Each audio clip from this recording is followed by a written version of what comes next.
ভাই, আপনি আমার বুকে হাত দিচ্ছেন কেন? তোকে দেখলে আমার মাথা ঠিক থাকে না। আমি আপনার ছোট বোনের মতো। তুই আমার শালি, আর শালি মানেই অর্ধেক বউ। আপনি আমার সাথে এমন করবেন না প্লিজ। যেভাবেই হোক, তোর সাথে একদিন আমি ওটা করবই।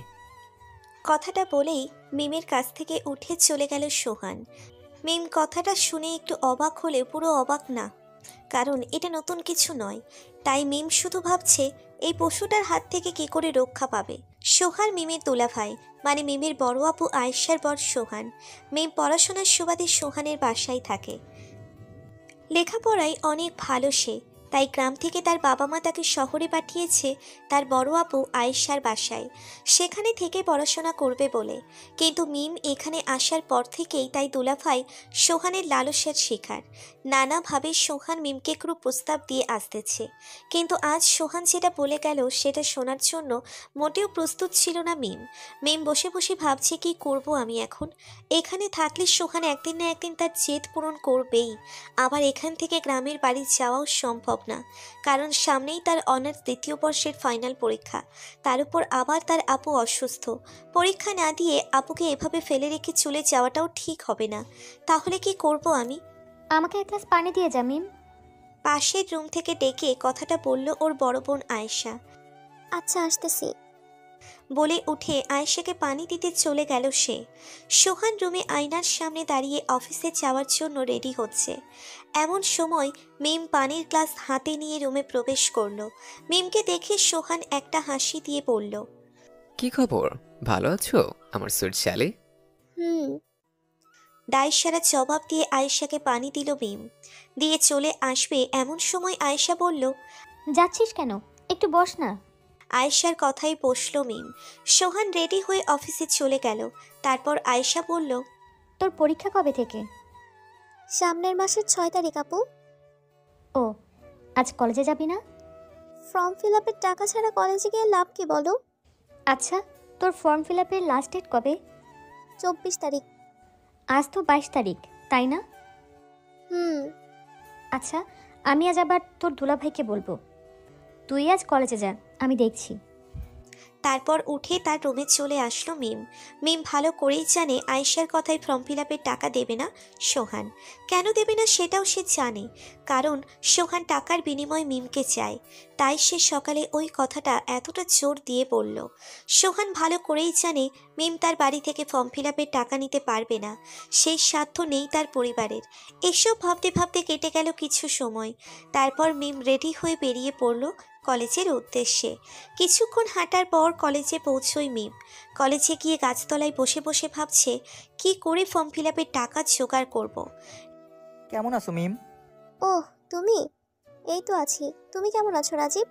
রাজীব মিমের বয়ফ্রেন্ড। ওদের সম্পর্কটা মাত্র 3 মাসের।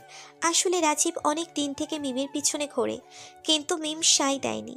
কিন্তু সেদিন যখন মিমের প্রিয় বেলি ফুল দিয়ে রাজীব মিমের সামনে হাঁটু গেড়ে বসে প্রপোজ করে, তখন আর না করতে পারেনি মিম।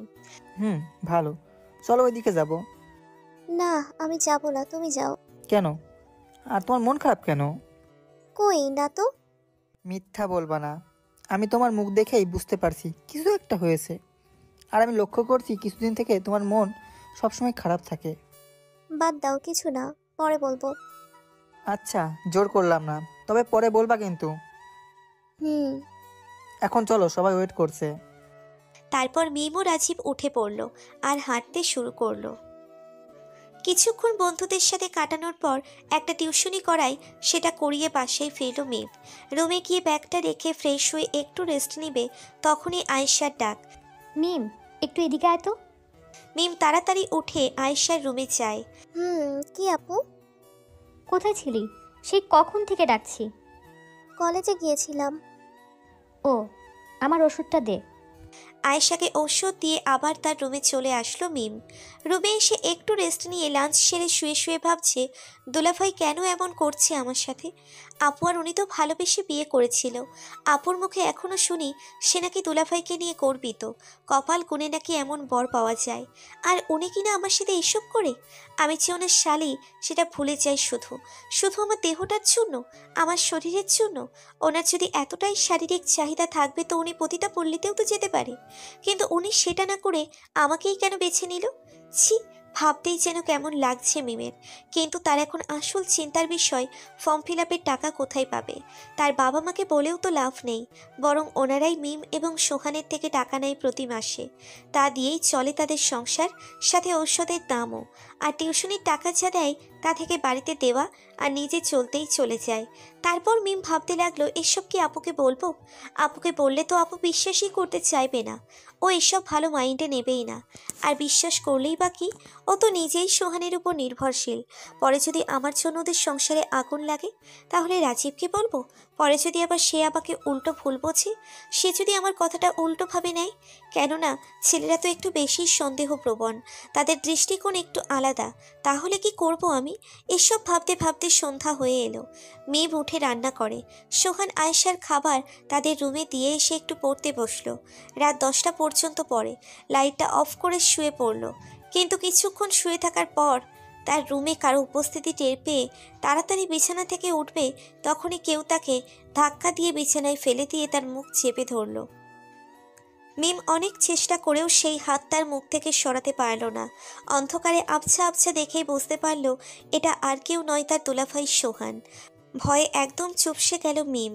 মনে মনে ভাবছে আজ রেহাই নেই তার। মুখ চেপে ধরে মিমের মুখের কাছে মুখ নিয়ে সোহান বলল, কি হলো, ভয় লাগছে? না, আমি তোকে এইভাবে চাই না।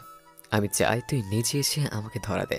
আর আমি জানি তুই একদিন আসবি, তাই জোর জুলুম করে কি লাভ? মিম এখনো চুপ, চোখ বেয়ে পানি পড়ছে মিমের। তারপর সোহান মিমের মুখ ছেড়ে দিয়ে বিছানায় বসে পড়ল। মুখ ছেড়ে দেওয়ার পর মিম হাঁপাচ্ছে। কিছুক্ষণ বসে থাকার পর চলে গেল সোহান। তাই মিম উঠে ওয়াশরুমে গিয়ে মুখ ধুয়ে কিছুক্ষণ সেখানে আয়নার সামনে দাঁড়িয়ে কান্না করলো। আর মনে মনে আল্লাহকে ডেকে বলল, আল্লাহ, আমাকে এই লোকটার হাত থেকে রেহাই দাও। পরের দিন সকালে ঘুম থেকে উঠে গোসল সেরে মিম ফজরের নামাজ পড়ে জানালায় দাঁড়িয়ে আছে। এমন সময় রাজীবের গলা। হ্যালো। নামাজ পড়ছো? হুম। কি করো এখন? দাঁড়িয়ে আছি। ও, তোমার কণ্ঠ এমন লাগছে কেন? কই না, সকাল তো তাই মনে হয় এমন লাগছে। আচ্ছা, নাস্তা করেছো? না। যাও, নাস্তা করে আমাকে কল দিও। হুম। লাইনটা কেটে গেল। মিম দাঁড়িয়ে আছে আর ভাবছে এসবের মাঝে রাজীবকে রাখাটা কি ঠিক হবে? মানে সোহান তো একদিন না একদিন তাকে স্পর্শ করবেই, আমাকে অপবিত্র করবেই। আর আমি সেই অপবিত্র দেহ আর মন নিয়ে কি করে রাজীবের সামনে দাঁড়াবো? ছেলেটা অনেক ভালো, সব সময় নামাজ পড়ার কথা বলে, কোরআন তেলাওয়াতের কথা বলে। এত ভালো একটা ছেলের সাথে এরকম প্রতারণা করতে পারবো না আমি। না, আজ কলেজে গিয়ে রাজীবকে বলে ব্রেকআপ করে দেব। এসব ভাবতে ভাবতে সূর্য পূর্ব দিকে উঠে পড়েছে। সূর্যের লাল আলো ছড়িয়ে পড়েছে চারিদিকে। তাই মিম আর দেরি না করে ব্রেকফাস্ট রেডি করতে চলে গেল, কারণ এসব তাকেই করতে হয়। আয়েশা তো অসুস্থ, বিছানা থেকেই উঠতে পারে না। ব্রেকফাস্ট রেডি করে আয়েশার রুমে গেল। গিয়ে দেখে সোহান আয়েশা কি নিয়ে যেন ঝগড়া করছে। আয়েশা টাকার কথা বলছে আর সোহান বলছে টাকা নেই। মিম মনে মনে ভাবলো হয়তো তার ফর্ম ফিল আপের টাকার কথাই হচ্ছে। তাই মাথা নিচু করে ওদের নাস্তা দিয়ে আবার তার রুমে চলে আসলো। এসে বসে পড়ল তার খাটের এক সাইডে। বসে বসে ভাবছে এসব কি?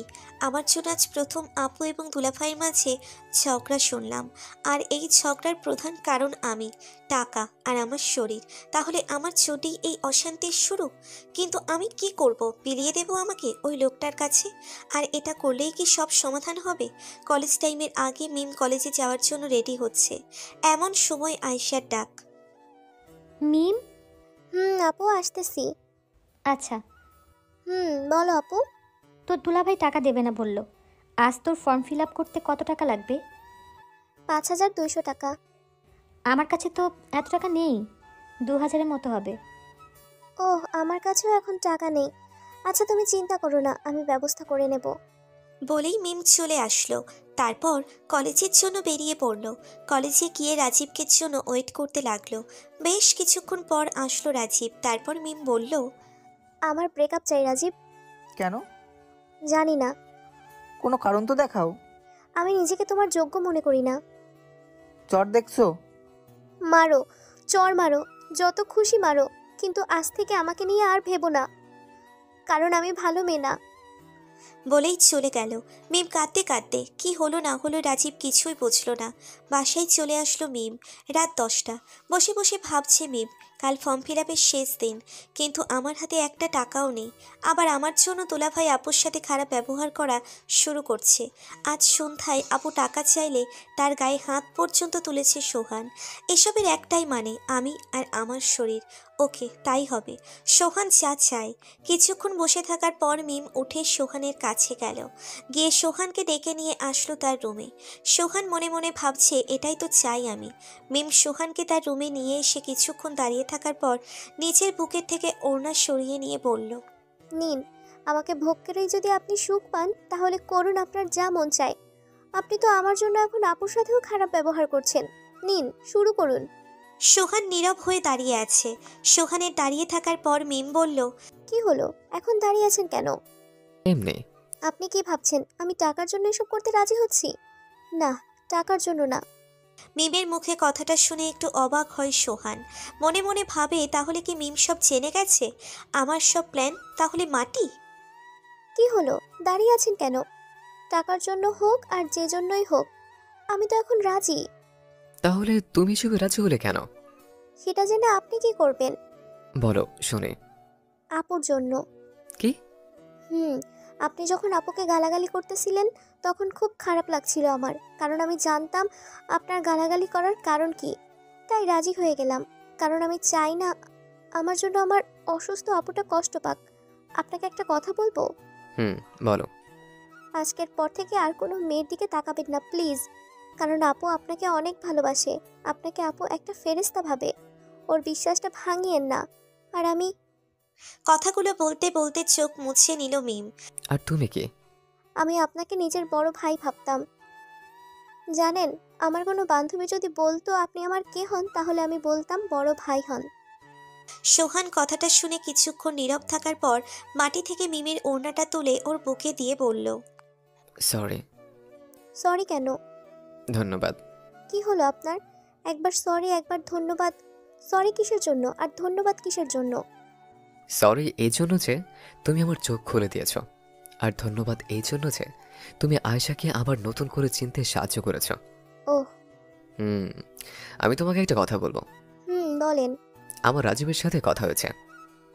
কি?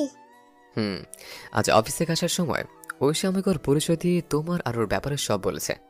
কিন্তু হ্যাঁ, আমি জানতাম তুমি কিছু প্রশ্ন করতে যাচ্ছ, যার প্রথমটা হলো আমি তোমাকে কেন এসব বলছি এই সময়। আমি যখন সোহানের সাথে কথা বলে তখন ও এসে বলল ও আমার ছোট বোনকে ভালোবাসে। ছোট বোনের কথা শুনে আমি তো অবাক। তারপর বললাম, ছোট বোন মানে? আমার তো কোনো ছোট বোন নেই। তারপর রাজীব বলল, কেন, মিম আপনার ছোট বোন না? মিম তো সবসময় বলতো আপনি ওর বড় ভাই। তখন ওর মুখে কথাটা শুনে আমি একটু অবাক হই আর ভাবি, যে মেয়েকে আমি সবসময় খারাপ চোখে দেখে সবসময় প্রেশারের মধ্যে রাখে, সেই মেয়ে আমাকে এত সম্মান দেয়। কিন্তু পরক্ষণে সেটা ভুলে যায়, কারণ তখন তোমার নেশায় ডুবেছিলাম। কিন্তু এখন যখন তুমি বললে তুমি আমাকে নিজের ভাইয়ের মতো দেখো, বিশ্বাস করো সেই নেশাটা আর কেন জানি কাজ করছে না। তুমি আমার দৃষ্টিকোণ পরিবর্তন করে দিয়েছ। আজ বুঝতে পারছি যে শালি কখনো বোনের থেকে কম হয় না। আমি ক্ষমা করে দিও বোন। বলেই মিমের হাত ধরল সোহান। না, এটা কোনো খারাপ উদ্দেশ্যে নয়। একজন ভাই যে মানসিকতায় তার বোনের হাত ধরে, সে মানসিকতায়। ছি, এসব কি করছেন? আমি না আপনার ছোট বোন? হুম হুম বলেই মিম কান্না মিশ্রিত একটা হাসি দিল, সাথে সোহানও। কিছুক্ষণ এভাবে চলে যাওয়ার পর সোহান বলল, আমি তো তোমার বড় ভাই, তাই না? হুম তাহলে আমি যা বলবো তা শুনবে তো? শুনবো, বলেন। কাল রাজীবকে ডাকবে আমাদের বাসায়। কেন? ভাইয়ের ভাইয়ের সাথে একটু কথা বলবো। একটু নাড়িয়ে দেখতে হবে না? হাজারো হলেও আমার শালিকার হবু বর। কি? ডাকবো, কিন্তু রাজীব আপনার দেখা করে কি বলেছিল? কি আর বলবো, বেচারা তার প্রেমিকা সবসময় মন খারাপ করে থাকতো, কিন্তু কেন সেটা বলতো না। প্রেমিকের তো টেনশন হবেই, তাই জানতে চাইছিল যে আমাদের ফ্যামিলিতে কিছু হয়েছে কিনা। ও যাও এখন ঘুমাও। আচ্ছা, আপনিও যান। যান?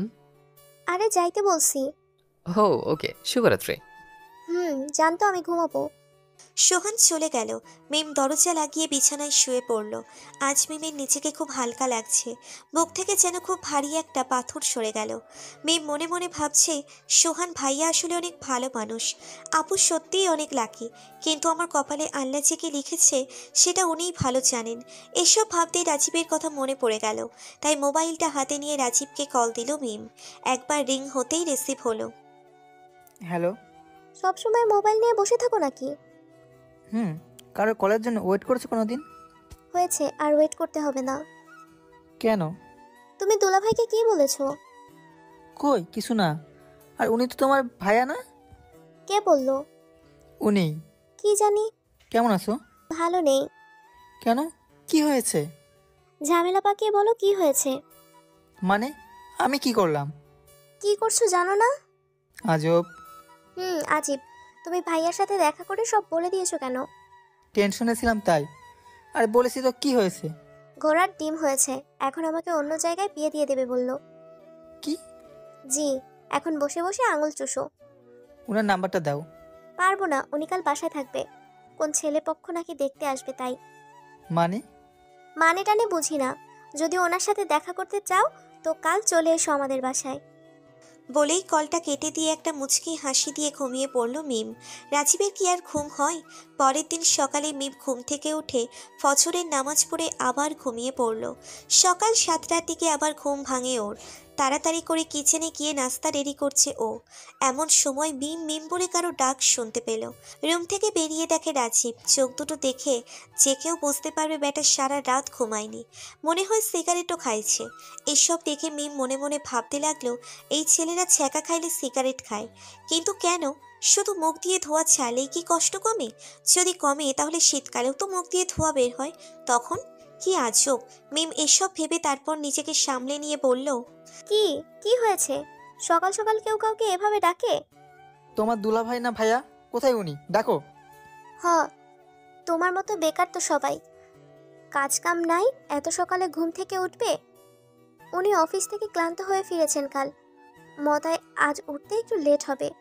তুমি পারলে ওইখানে সোফায় বসে ওয়েট করো, না পারলে না পারলে কি? চলে যাও, সিম্পল। হায় রে মানুষ। বিড়বিড় করে কথাটা বলে সোফায় গিয়ে বসলো রাজীব। কিছুক্ষণ পর মিম এক কাপ চা আর একটা বিস্কুট নিয়ে এসে রাজীবকে দিয়ে বলল, খেয়ে নাও, সকাল থেকে কিছু খেয়েছো কিনা কে জানে। কোনো কথা না বলে চা আর বিস্কুটটা নিয়ে খেয়ে শুরু করলো রাজীব। আর মিম সোহানের রুমে চলে গেল। গিয়ে দেখে সোহান ঘুম থেকে উঠেছে, তাই বলল, দুলাভাই, রাজীব চলে এসেছে। কি, এত সকালে? মিম সব কথা খুলে বলল সোহানকে। কি মেয়ে রে বাবা, প্রেমিককে কেউ এত কষ্ট দেয় যদি ফসকে যায়? আরে যাবে না, কতদিন আমার পেছনে ঘুরেছে জানেন। আর বিয়ের আগে একটু বাজিয়ে দেখা ভালো, কি বলেন? হুম, বুদ্ধি আছে তোমার। কোথায় ও? সোফায় চা খাচ্ছে। ও, চাটা তো ঠিকই দিয়েছ, ওদিকের মায়া ঠিকই আছে। কি যে বলেন না আপনি। জানতো এখন ও অনেকক্ষণ হলো এসেছে। দাঁড়াও, আমি একটু বাজিয়ে দেখে। বলেই চলে গেল সোহান। রাজীব সোহানকে দেখে দাঁড়িয়ে সালাম দিল। সোহান সালামের জবাব দিয়ে বলল, তোমাকে চেনা চেনা লাগছে। কে তুমি, আর এত সকালে আমার বাসায়? দেখুন, আমি মিমকে ভালোবাসি, ওকে বিয়ে করতে চাই। কি বলো এসব? মাথা ঠিক আছে? আজ মিমকে দেখতে আসবে আর তুমি সেখানে এসে বলতেছ? বিশ্বাস না হলে মিমকে প্রশ্ন করে দেখুন। দেখো ভাই, প্রশ্ন করার সময় এখন নেই। আজ দেখতে আসবে, হয়তো ওর আংটি পড়িয়ে যাবে। ওর পরীক্ষা শেষ হলেই বিয়ে। এখানে আর কি থাকে বলো? কেন, আমাকে দিলে কি প্রবলেম? আমি কি দেখতে খারাপ? কোনো সাইডে কম আছে আমার? আর মিম, তুমি এরকমটা না করলেও পারতে, ভালোবাসতাম তোমায়। তাই তোমার ডিপ্রেশনের কারণ জানার জন্য ওনার সাথে সরাসরি কথা বলেছি। কথাগুলো প্রচণ্ড রেগে বলল রাজীব। বলেই চলে যেতে লাগলো। তখনই সোহান পিছন থেকে ডেকে বলল, আমার শালিকাকেও নিয়ে যাও ভাই। সোহানের কথাই পেছনে ফিরে তাকায় রাজীব, বলল, মানে? মানে এতক্ষণ তোমাকে আমি বাঁচিয়ে দেখলাম, তুমি আর সাচ্চা প্রেমিক। কি? হুম। রাজীব মিমের দিকে তাকালে মিম মুচকি একটা হাসি দিয়ে তার রুমে চলে যায়। আসো ভাইরা ভাই, একটু বসো, নাস্তা করে যাও। না ভাইয়া, আমাকে এক্ষুনি যেতে হবে, সবাইকে মিষ্টি খাওয়াতে হবে, আম্মুকে বলতে হবে। এটুকুতেই মিষ্টি? বিয়ে হলে কি করবা ভাই? রাজীব আর সোহানের কোনো কথার উত্তর না দিয়ে ওদের বাসা থেকে গেল। মিম রুমে গিয়ে আয়নার সামনে বসে আছে। এমন সময় তার মোবাইলের মেসেজ টোন বেজে ওঠে। মেসেজটা ছিল রাজীবের।